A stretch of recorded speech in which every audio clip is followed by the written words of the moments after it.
Hello friends! Share ko nga sa inyo kung bakit 2 years ko nang nami-miss yung sakura dito sa Japan. Actually, hindi ko naman siya nami-miss. Nakikita ko yung mga cherry blossoms kaso wala ko or kaming maayos na picture. So last year nga, nung Saturday, nag-dinner pa kami with my mom-in-law. Tapos, pag lumabas na ng Saturday, parang ayaw ko na lumabas ng kinabukasan na Sunday. Pero as a pregnant mom, ewan ko ba, ba't gusto kong kumain sa IKEA at maglakad-lakad. Tapos, kinabukasan kasi is yung last day ko sa work before ako mag-maternity leave. Balak ko talagang mag-normal, kaya hanggang 8 months ako nag-work. So, yung Monday na yun, yung katapusan ng March, yun yung last day of work ko.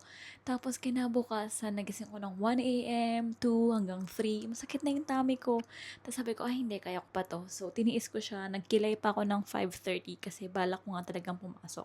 Pero nung mga before 6 na, ang sakit na ng tiyan ko. So, ayun na, nag-admit na ako.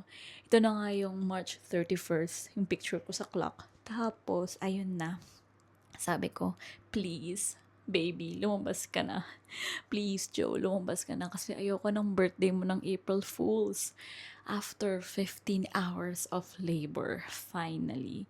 Ayun, nakinig naman siya. And ito ako, as a mom, na-addict na ako sa AI-generated pictures. Ayan pa, ang gulo ko.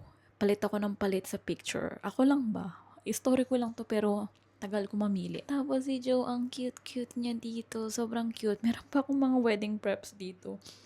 Ano kasi, wala nang memory yung phone ko. So, nagdi-delete na ako ng mga kailangan kong i-delete. Ayan, ang aking mga requests sa aking beloved husband. Di ba nga, sabi nila, ang pagluluto ay hindi para sa mga babae, kundi para sa lalaki. Kasi sabi, cooking. Hindi naman sinabing cook queen. Buti na lang ang aking asawa ay mahilig magluto. Thank you so much.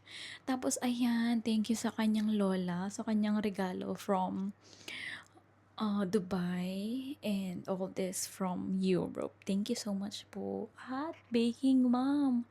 Grabe. Ito yung mga season na sobrang behave ni Joe as a newborn. Kapag bake pa ako. Dito pa yung nag-inaarte-arte pa ako vlog doon sa account ko, sa main account ko.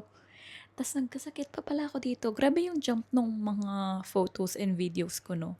Meron pa yung, eto, 6 months celebration ni Joe. Yung first ever lottery niya. Kasi, magkano kasi yung bayad dito? Parang 1,200 yen. Tapos, merong tatlong size nung doll. Napanalo na ni Joe is parang nasa 2,000 yen plus siya. So, fun experience. And, ayun. Tapos, nung pupunta, nag-ano pala kami, nag-monorail kami. Kasi, as new parents, syempre, di kami nakakalabas. Tapos, dapat yung Disneyland, Fuji-Q Highland namin last year.